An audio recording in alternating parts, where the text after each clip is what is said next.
Hey folks, Lester here, and in today's video, I tried to MacGyver it. MacGyver. You all remember the TV show MacGyver, and today I tried to do some MacGyvering on something, and, well, you'll have to watch the video to see if it worked or not.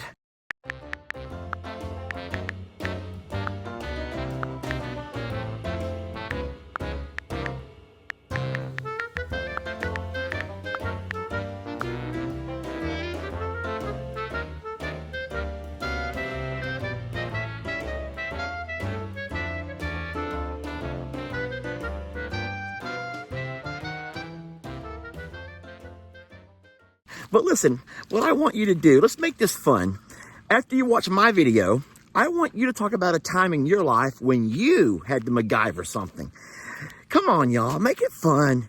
There are people who watch more than just the video. They also read the comments. So help me entertain these folks with sharing us some of your MacGyvering adventures. Enjoy mine, and then I want to find out from you all, what have you done in your lifetime that was some true MacGyvering? And did it work? Because mine didn't. I'm just going to tell you right now, you don't even have to watch my video. It didn't work. I tried, but it did not work. But I want to hear your stories, okay? So everyone, come on, have some fun with me, and let's hear about your stories. Enjoy mine, and this will be fun. Don't y'all leave me. It's funner and gooder when you do things together, even when it means MacGyvering. This is going to be funny. Watch. Oh no, I forgot my wallet. Oh no, ladies, I forgot my wallet. You know this is a part of the silly. I'm kidding. I got my phone recording y'all right now. I told them I forgot my wallet after they did all this work. They've been doing all this work. I said, I forgot my wallet. That was funny. I don't care. Just all I need is 12. That was funny. They helped me unroll all of this carpet, and then it's a three-man job. It's a three-man job, but they would not let me help. So 3 people, plus me just sitting there watching, and they got all that carpet unrolled, all wrapped up in the cellophane. And I'm like, I forgot my wallet. I don't even know what they did. Their reaction is going to be really funny to look at. So this sweet lady, what's your name? Veronica. Veronica?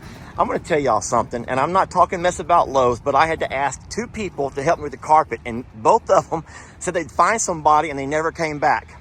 And I finally walked to the front a 3rd time and found this lady over here who does not do carpet. What's your normal job around here? I work in the garden center. Garden center? And she walked back and helped me with all of this carpet. And that's the sweetest thing ever. How you want to do this, Miss Veronica?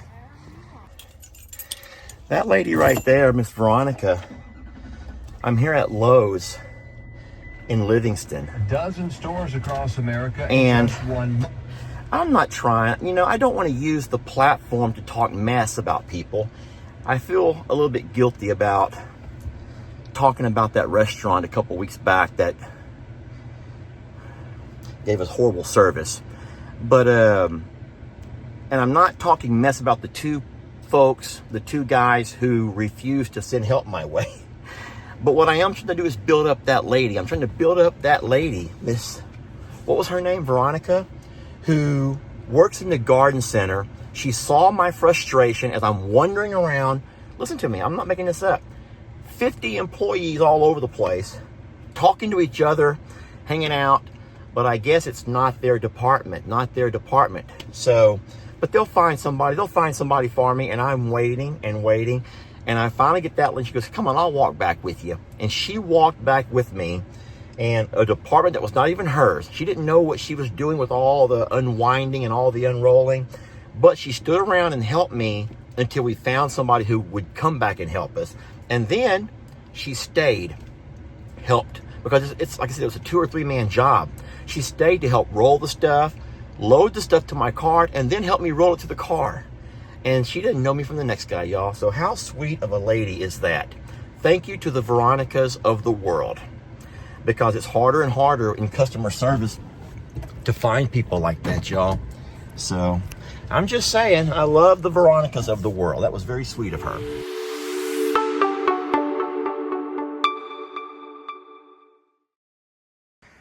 I think that Wilbur only wants attention, but he's being naughty to me, and we're not going to have that. So here's what's happened. We have a windmill slash aerator, but we had a farm help. I'll just say farm help because I know you guys don't want to talk about names. We had farm help come over, and when they were mowing the pasture, they ran right over. They got real close to the base of the windmill, and they run over the air line. There's an air hose that runs from the top of the windmill down through the shaft. It comes down and goes underground and runs into the pond, and that keeps our pond nice and clean with plenty of air. An aerator, you guys know what an aerator is, right? So right now we should be pumping all kinds of air into our pond, keeping that water a whole lot cleaner, more fish. Well, you know, you have to have a livable pond. And so this pond over here has become kind of stale and stagnant because we don't have air being pumped into it. So today I brought the tools over to redo, I'm just going to say redo my air line here. This is the air hose here. And I can feel air pumping into here, but here's where the line's being cut. Now I've cleaned the cut up already. So I got to splice these two ends together, and then we will rebury it. So that's our job for today. Well, friends, we've already run into a major obstacle. The part that I bought to splice these two pieces of hose together was the wrong size, and they'll not fit. So what we're going to do is try to improvise using something that you can find around any farm, a syringe. Now this is only going to be used as a splicing tool. If you stick around, I'm going to show you how we're going to do this. So I'm going to take this syringe and fit this hose into one end of it like so. And then I'm going to have to take the other end of this where the little thingamajiggy's at. I'm going to cut that off.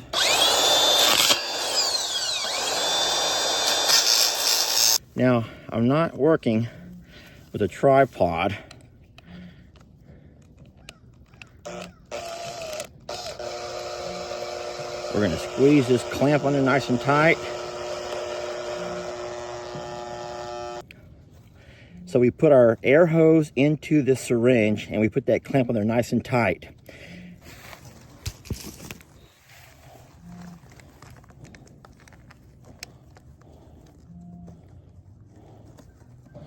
All right, now we're going to clamp this one down on there nice and tight.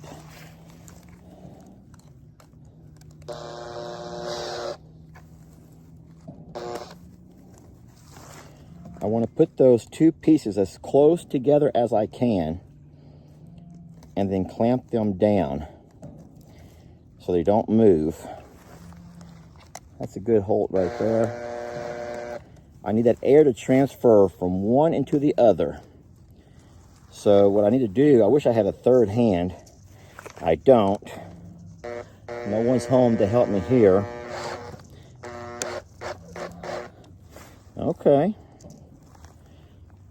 Okay, guys. We're making some progress here.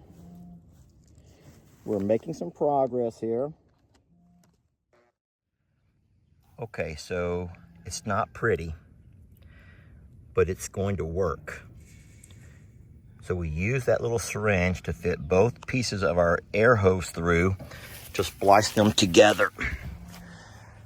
All right, so the windmill's turning. So what we should be seeing pretty soon, we have to begin to put air into our hose. Right now we have air filling into our hose, and at some point we'll begin to see that air pop up there in the middle if we in fact have a good and effective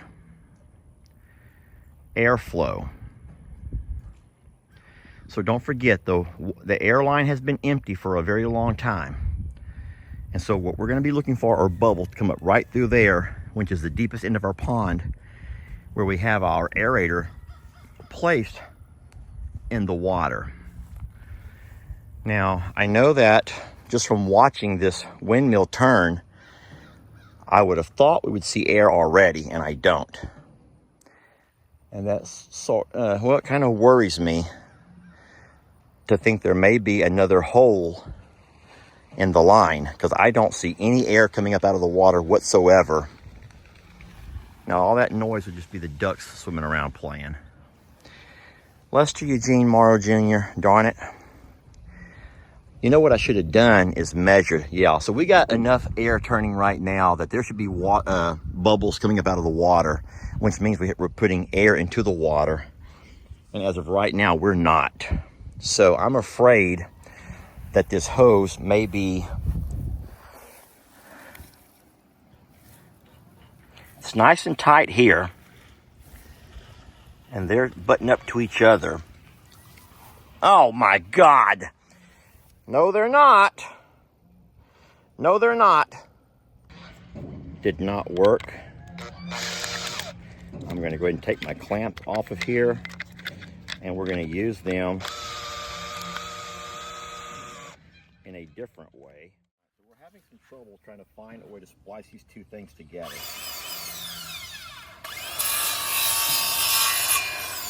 I hate to waste a good water hose. At the same time, this was not being used. And so I'm going to take this over here and attempt to splice these two pieces of air hose together. I'll put one over this end like so. See what I'm doing here? Yeah. And then I'll put my clamps on to tighten that up really good. I'll need 2 clamps, one for each end. And then I'll put the other end through here like this.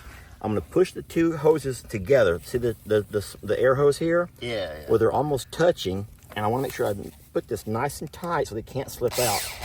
This is a clamp. Oh, it is really clever. I never thought about that. It's going to be nice and tight on each side. And do the same thing over on this end so it can't slip out of there, okay? You'll never guess what I tried first. What? Oh, I'm almost embarrassed to tell you, because it did not work very well. I tried to take this piece of syringe over here Oh, man. and slide one over here and one over here, and it cracked all up on me. Okay, son, so as of right now, you should be getting air into your pond. If we don't have any air escaping around the edges of this hose, and they're nice and tight, these clamps are nice and tight. And so at this point, as this windmill turns more and more, it'll begin to push air down this hose here, okay? Yeah. It'll come through this hose, through the connection that we made where we splice them together, follow along this hose. Now, we've lost a lot of air, so this hose has to fill all the way to capacity first. And it's gonna be a while, but at some point, you start seeing bubbles come up out of the water, okay? How long is a while? Well, look how slow the windmill's turning. So unless you have, if you want to climb up there and spin it manually, we can do that. I could never climb up there. And I could put you on my shoulders maybe. You want to do that? I think it's okay. When the wind will come when the wind comes. The wind will come when the wind comes. Or you could always bring the side-by-side over here and park right beside it and sit in the back and just turn it. But what has to happen is we have to generate enough wind to fill up our air hose to go all the way down, and you'll begin to see bubbles pop up there in the middle of your pond, there in the deep section, okay? Okay. Now, I don't know when, because as of right now, we don't have much wind blowing. Yeah. But as the wind does blow, then you'll get your aerator back to working. Okay? Okay, that sounds good. I really would, if you don't mind, when you see it happening, take a little video and send it to me. Okay. So I'd love to make sure it's working okay. Okay. But you get what I did over here with the splicing? Yeah. So friends, I guess I was wrong on the whole idea of using the syringe, because as you can see, this thing cracked apart on me. That was no good. That did not work at all. But using a little piece of water hose that was pretty close to the same size, I think that will be okay. I don't think air can escape through there. Some folks may suggest using a different kind of tape. But what we'll have to do, if it does work, we'll come back out later, Ellie, and I'll rebury it where it used to be buried. Alrighty? And so that way when you come out and mow, no one's going to be running over it if it's underground. Okay, friends, so there we go. We're going to have to wait a couple of days until we get some good wind. We have to fill up that entire hose. That's a 50-foot water line or air line that runs. So it has to fill all the way up with air, and then it should begin to aerate the pond.